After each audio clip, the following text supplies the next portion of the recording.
Le secrétaire général des Nations Unies réaffirme la nécessité d'en finir avec les injustices historiques dont est victime le continent africain, et ce, en passant par la réforme du Conseil de sécurité des Nations Unies et en octroyant 2 sièges permanents au continent. Dans son plaidoyer, Guterres affirme que désormais les conditions d'une réforme sont réunies.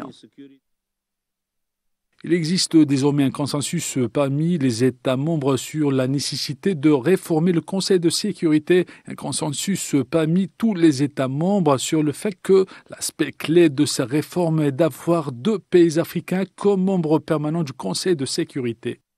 2020.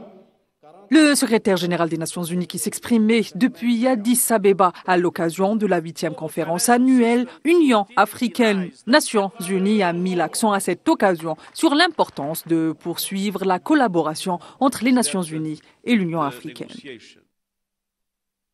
La capacité d'approfondir notre coopération avec l'Union africaine dans des domaines tels que la prévention, la médiation, la consolidation de la paix et la capacité d'agir ensemble pour résoudre les multiples conflits auxquels le continent africain, comme le monde entier, est aujourd'hui confronté. En plus de l'importance de la poursuite de la collaboration entre les 2 organisations, Guterres s'est par ailleurs félicité de la mise en œuvre du pacte pour l'avenir adopté par les États membres des Nations Unies en septembre dernier à New York, estimant que c'est un grand pas pour rendre justice à l'Afrique. Je suis revenu du sommet de l'avenir avec la conscience que les conditions sont désormais réunies pour que la communauté internationale commence à rendre justice aux peuples africains.